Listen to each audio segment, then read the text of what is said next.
مولانا محمد علی جوہر۔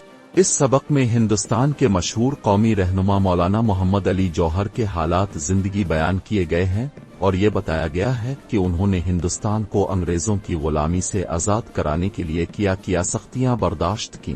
ہمارے ملک ہندوستان کو انگریزوں کی غلامی سے آزاد کرانے والے قومی رہنماؤں میں مولانا محمد علی جوہر کا نام بہت مشہور ہے۔ رامولانا محمد علی جوہر 10 دسمبر 1878 کو ریاست رامپور میں پیدا ہوئے۔ ابھی 2 سال کے بھی نہ ہو پائے تھے کہ ان کے والد امید اعلی خان کا انتقال ہو گیا، لیکن ان کی والدہ نے اپنے بچوں کی تعلیم جاری رکھی اور انہیں اعلی تعلیم دینے کا پکا ارادہ کر لیا۔ ان کا نام آبادی باتوا تھا۔ وہ بڑی دیندار نیک اور باہمت خاتون تھیں۔ محمد علی اور ان کے بھائی بہن انہیں ایک بھی اماں کیا کرتے تھے۔ مولانا محمد علی بچپن ہی سے بہت ہوشیار اور پڑھنے لکھنے میں بہت عظیم تھے۔ رامپور میں ابتدائی تعلیم حاصل کی، اس کے بعد وہ اعلیٰ تعلیم کے لیے اینگلو اور تعلیل کالج علی گڑھ سے، اب علی گڑھ مسلم یونیورسٹی AMU کہتے ہیں، میں داخل ہوئے۔ یہاں سے انہوں نے BA کی ڈگری لی اور اول نمبر پر کامیاب ہوئے۔ اس کے بعد 2 مزید تعلیم حاصل کرنے کی غرض سے انگلستان گئے اور وہاں 4 سال تک رہے۔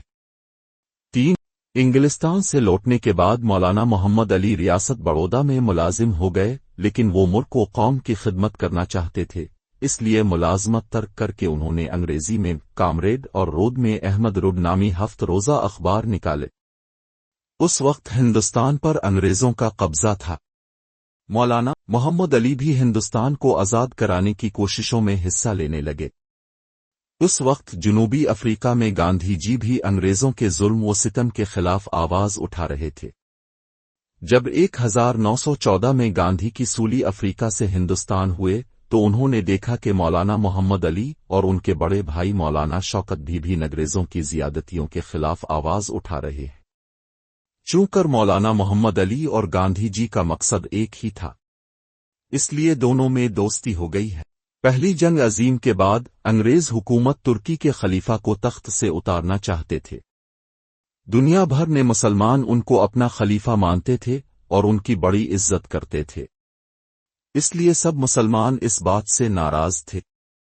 ہندوستانی مسلمان بھی ترکی کے خلیفہ کو معزول کیسے جانے کے خلاف تھے۔ مولانا محمد علی نے اس معاملے میں انگریزوں کی پرزور مخالفت کی اور پورے ملک میں ایک تحریک چلائی ہے، تحریک خلافت کہتے ہیں۔ گاندھی جی نے بھی اس تحریک کا ساتھ دیا اور ہندوستانیوں سے کہا کہ وہ انگریزوں کا بائیکاٹ کریں۔ سارے ہندوستانی، جن میں ہندو مسلمان بھی شامل تھے، انگریزوں کے خلاف اٹھ کھڑے ہوئے۔ بچے بچے کی زبان پر یہ شعر تھا، پولیس امان محمد علی کی، جان بیا خلافت پر دے دو، بودگی امان کا کچھ غم نہ کرنا، کلمہ پڑھ کے شہادت کا مرنا۔ انگریزوں نے مولانا محمد علی اور گاندھی ہی دونوں کو گرفتار کر لیا۔ ملک کی آزادی کے لیے مولانا محمد علی کو کئی بار جیل جانا پڑا، لیکن انہوں نے ہمت نہیں ہاری۔ وہ جیل سے باہر آ کر انگریزوں کے خلاف کامریڈ اور ہمدردوں میں مضامین لکھتے اور تقریر کرتے۔ انہیں اردو اور انگریزی دونوں زبانوں پر قدرت حاصل تھی۔ انگریزی تو اتنی اچھی لکھتے اور بولتے تھے کہ خود انگریز ان کی تعریف کرتے تھے۔ وہ اردو میں شاعری بھی کرتے تھے۔ ان کا قلس جوہر تھا۔ 1930 میں انگریزوں نے لندن میں ہندوستانی نمائندوں کی کانفرنس بلائی۔ یہ کانفرنس گول میز نفرنس کے نام سے مشہور ہے۔ اس کا نفرنس کا مقصد ہندوستان کی آزادی کے بارے میں بات چیت کرتا تھا۔ اس زمانے میں مولانا محمد علی سخت بیمار تھے، پھر بھی گول میز کانفرنس میں شریک ہونے کے لیے لندن گئے اور انگریزوں کے سامنے ہندوستان کی آزادی کے بارے میں زوردار تقریر کی اور کہا، آج جس مقصد کے لیے میں یہاں آیا ہوں وہ نہیں ہے کہ میں اپنے ملک کو ایسی حالت میں واپس جاؤں جبکہ آزادی کا پروانہ میرے ہاتھ میں ہو۔